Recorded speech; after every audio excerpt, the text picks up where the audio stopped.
Hello everyone, welcome to CP classes. तो CUET undergraduate के लिए 29 जनवरी 2026 की जो न्यूज़ है उसको डिस्कस करते हैं।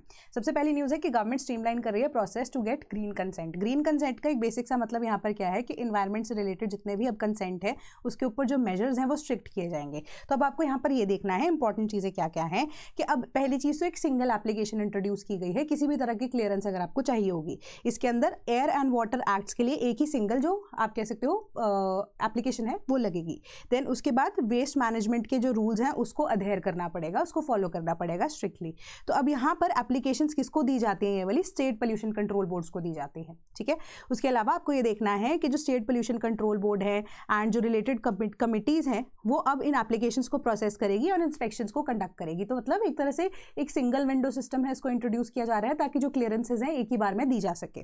तो अब यहाँ पर इन्वायरमेंट कंप्लायंस जो है अब पीरियोडिक इंस्पेक्शन से होगा।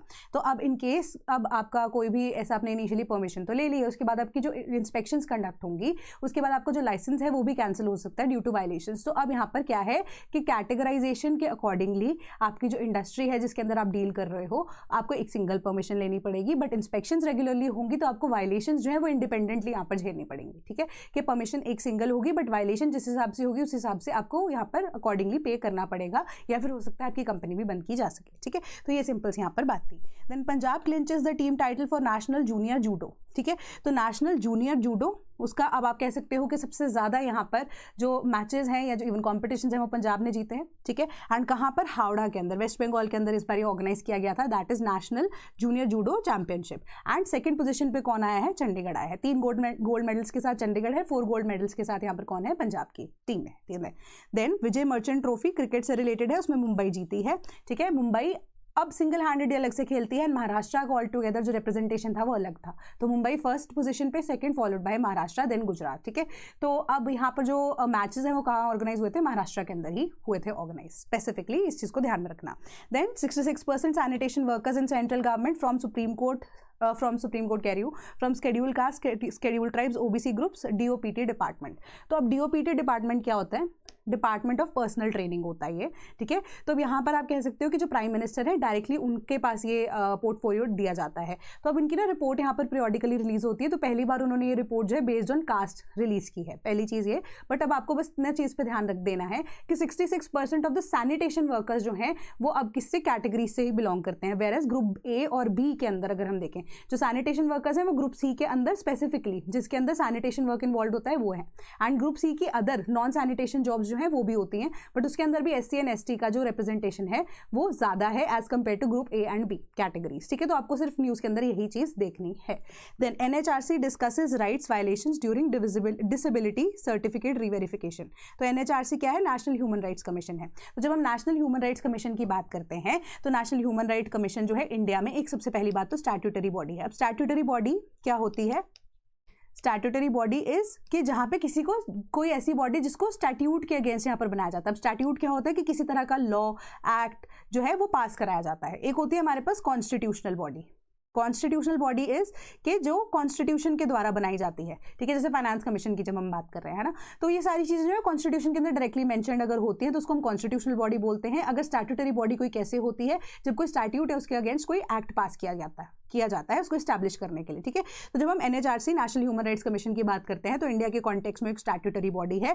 तो 12 अक्टूबर 1993 को इंडिया में इस्टेब्लिश की गई थी। एंड यहाँ पर अगर आप प्रेसिडेंट की बात करो कि मतलब कौन सी ऐसी कह सकते हो इंटरनेशनल लेवल पे कोई मीटिंग हुई थी, ठीक है, कि जिसके बेसिस पे इसको इस्टेब्लिश किया गया, तो वो मीटिंग जो हुई है वो 1991 के अंदर अक्टूबर में ही कंडक्ट हुई थी पेरिस के अंदर। ठीक है, पेरिस के अंदर ये जब मीटिंग कंडक्ट हुई उसके बाद इंटरनेशनल स्टैंडर्ड्स के अकॉर्डिंगली जो एनएचआरसी है उसकी एस्टैब्लिशमेंट की गई अक्टूबर 12, 1993 को। एंड जो एक्ट है हमारा वो भी 1993 का ही है। ठीक है, इतना आपको ध्यान में रखना है। Then if Aadhaar can be forge same goes for passport. Supreme Court की स्टेटमेंट आई है। बेसिकली अब यहाँ पर हमें पता होना चाहिए एसआईआर क्या होता है। ठीक है, दैट इज इंटेंसिव रिवीजन। तो अब यहाँ पर सीरियस इंटेंसिव रिवीजन होती है या सीरियल वाइज अब इंटेंसिव रिवीजन होती है कोई भी इलेक्शन के टाइम पे ना। इंटेंसिव रिवीजन का मतलब क्या होता है कि कोई भी जो वोटर्स की लिस्ट है उसको आप रिवाइज कर रहे हो। ठीक है, अब वो रिवीजन कई बार ऐसा होता है कि ऊपर से रिवीजन होती है, एक होती है आपकी जब इन डेप्थ आप रिवीजन करते हो। तो इन डेप्थ जो रिवीजन होती है वो एसआईआर होती है, ये भी इलेक्शन कमीशन ही करता है। ठीक है, इलेक्शन कमीशन अपने आप में ही आप कह सकते हो क्या है? कॉन्स्टिट्यूशनल बॉडी है। पहली चीज कॉन्स्टिट्यूशनल बॉडी इसलिए क्योंकि हमारे कॉन्स्टिट्यूशन में डायरेक्टली मेंशन्ड है।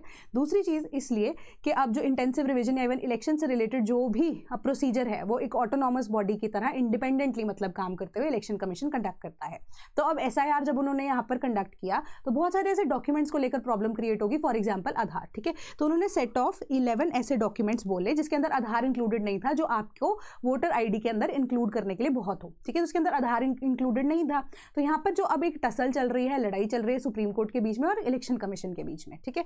तो यहाँ पर उन्होंने यही चीज बोली है सुप्रीम कोर्ट ने कि आप कह रहे हो कि आधार को हम इंक्लूड नहीं करना चाहते एज द डॉक्यूमेंट जो कि आपको प्रूफ ऑफ आइडेंटिटी दिखाए। तो उन्होंने बोला कि आप ये चीज अगर ऐसे मान के चल रहे हो, या आपने ये बोला है, इलेक्शन कमीशन ने बोला था क्योंकि आधार को इजीली फोर्ज किया जा सकता है, नकली बन सकता है वो। तो अब सुप्रीम कोर्ट ने इन रिटर्न ये चीज बोली ऐसे तो पासपोर्ट भी बन सकता है। क्यों? क्योंकि अब आधार कार्ड को बनाने वाली जो एजेंसी है वो एक थर्ड पार्टी कंपनी है, ठीक है। कि सरकार जो है वो पोर्टल बनाकर दे रही है, प्रोसेस जो उसने बनाकर दे दिया वो तो कर ही रहे हैं, बट एक्चुअली में आधार बनाने का जो प्रोसेस है, जो उसका डेटाबेस है, वो एक थर्ड पार्टी को दिया गया है, ठीक है। तो अब इसी तरीके से जो अब पासपोर्ट बनता है वो भी एक थर्ड कंपनी ही बनाती है, जो काम आउटसोर्स किया गया है सेंट्रल गवर्नमेंट के द्वारा। तो अगर आधार कार्ड फोर्ज हो सकता है तो पासपोर्ट भी फोर्ज हो सकता है। अगर एक आधार आपको गलत मिला है यहाँ पर, इसका मतलब ये थोड़ी है कि आप पूरे के पूरे आधार जो इंडिया के अंदर बने हैं उसको गलत ठहरा दोगे। Same goes for the passport also, है ना। तो इसी तरीके से फिर आप पासपोर्ट तो इंडियन सिटीजन के पास होगा नहीं होगा, इस चीज को भी आप कंपल्सरीली नहीं बोल सकते हो। तो आपका काम यहाँ पर बीइंग एन इलेक्शन कमीशन यही है, अगर आप इंटेंसिव रिविजन कर रहे हो, कहीं पे भी अगर आपको फेक आधार कार्ड दिखता है तो उसकी फेकनेस एंड उसकी जो एक्चुअल में वेरीफाइबिलिटी जो है उसके अकॉर्डिंगली आपको काम करना चाहिए, कौन सा ओरिजिनल आधार है कौन सा नहीं, इसी के अकॉर्डिंगली, ताकि जो प्रोसेस है उसको स्मूदन किया जा सके, ठीक है। ये सिंपल सी बात थी। Then Kerala's 583 kilometre high speed rail corridor gets cabinets note, ठीक है। तो 583 किलोमीटर की हाई स्पीड अब ट्रेन का जो कॉरिडोर है इसको बनाने की बात हो रही है। कहां से कहां होगी? तिरुवनंतपुरम से कसारागोड तक की जो ट्रेन है 583 किलोमीटर को कवर करेगी। तो 120 से 180 किलोमीटर के बीच में है ना। तो यहाँ पर अब क्या है, सरकार ने, कैबिनेट ने इसको हाँ तो कर दिया है परमिशन को लेकर, बट उन्होंने 2-3 चीजें यहाँ पर सामने बोली है। पहली चीज कि उन्होंने बोला तिरुवनंतपुरम से लेकर कारागोड, ये जो हमारे पास कसारागोड वाला एरिया है, ये 583 किलोमीटर के अंदर पहली बात तो पॉपुलेशन डेंसिटी बहुत ज्यादा है, ठीक है। दूसरी चीज उन्होंने बोला कि आप जो हाई स्पीड ट्रेन की बात कर रहे हो वो इस हाई पॉपुलेशन डेंसिटी वाले रीजन के अंदर थोड़ा सा मुश्किल हो जाएगा, ठीक है। तीसरी चीज उन्होंने यहाँ पर बोली कि हमें इन्वायरमेंट की सस्टेनेबिलिटी को भी देखना है, क्योंकि हमारे पास जो रिवर का फ्लोज है या जो वाटर का फ्लो है उसको भी हमें ध्यान में रखना पड़ेगा। प्लस अब इन्वायरमेंट में हमारे पास जो फॉरेस्ट एरिया है उसको भी ध्यान में रखना पड़ेगा। तो उन्होंने बोला कि हम आपको हाँ जरूर कर रहे हैं इस प्रोजेक्ट को लेकर, बट आपको ये 2 या 3 पैरामीटर्स पे काम करना है। उसके लिए हमारा सुझाव आपको क्या रहेगा कि आप क्या करो। पहली चीज उन्होंने अब क्या बोली, अब पहली चीज तो इन्होंने यहाँ पे प्रॉब्लम को लेआउट किया है ना। अब उसके बाद उन्होंने रिस्पॉन्स में क्या क्या चीजें बोली कि आप क्या कर सकते हो, अगर इस पर आप हाँ करते हो तो तब हम इस पर काम शुरू कर सकते हैं सेंट्रल गवर्नमेंट के साथ, स्टेट गवर्नमेंट मिलकर, ठीक है। तो पहली चीज उन्होंने ये बोली कि अब हाई डेंसिटी एरिया है, ठीक है। हाई डेंसिटी एरिया के लिए आपको क्या करना पड़ेगा, लोगों को डिस्प्लेस करना पड़ेगा अगर रेलवे ट्रैक्स आपको ले करने हैं तो उन्होंने बोला इससे बेटर है कि जो आप पुराने तरीके के जो रेलवे ट्रैक्स है अगर हम उनको ले करते हैं उससे बेटर है कि हम डक्ट सिस्टम को यूज करते हैं। डक्ट सिस्टम क्या होता है कि अब हम अंडरग्राउंड जो है वो टनल्स बनाएंगे इसमें, ठीक है, ताकि कोई भी ऐसी जगह से लोगों को निकालना ना पड़े, ठीक है, या डिस्प्लेस ना करना पड़े। डिस्प्लेस करेंगे तो लोगों को वहां पे जमीन का पैसा भी देने पड़ेगा, कॉस्ट उसके अंदर और ज्यादा बढ़ जाएगी। तो इससे बेटर है डक्ट सिस्टम को इंक्लूड कीजिए। इससे अब हमारा फायदा क्या होगा कि हाई स्पीड ट्रेन जो है वो भी निकल सकती है, डिस्प्लेसमेंट भी नहीं करनी पड़ेगी लोगों की, और हाई डेंसिटी एरिया के अंदर से भी एयर निकल सकता है पूरा का पूरा, ये जो ट्रेन वाला सिस्टम है। तीसरी चीज कि एनवायरमेंट एंड रिवर के फ्लो को हमें चेंज नहीं करना पड़ेगा, एंड फॉरेस्ट जो है चूंकि अब जमीन के ऊपर ही है, अंडरग्राउंड काम होगा, तो ऑब्वियस ही बात है उसका भी सॉर्ट आउट सोल्यूशन जो है वो निकल जाएगा, है ना। तो हमें फ्लो ऑफ वाटर को भी नहीं रोकना पड़ेगा, प्लस जो फॉरेस्ट एरिया है उसको भी अप्रूव करने की या डाइवर्ट करने की जरूरत नहीं है, या कम करने की जरूरत नहीं है, ठीक है। तो फर्दर जो है पब्लिक रेजिस्टेंस भी इसी वजह से इसमें कम आएगी। ये सिंपल सा आपका ये न्यूज़ थी।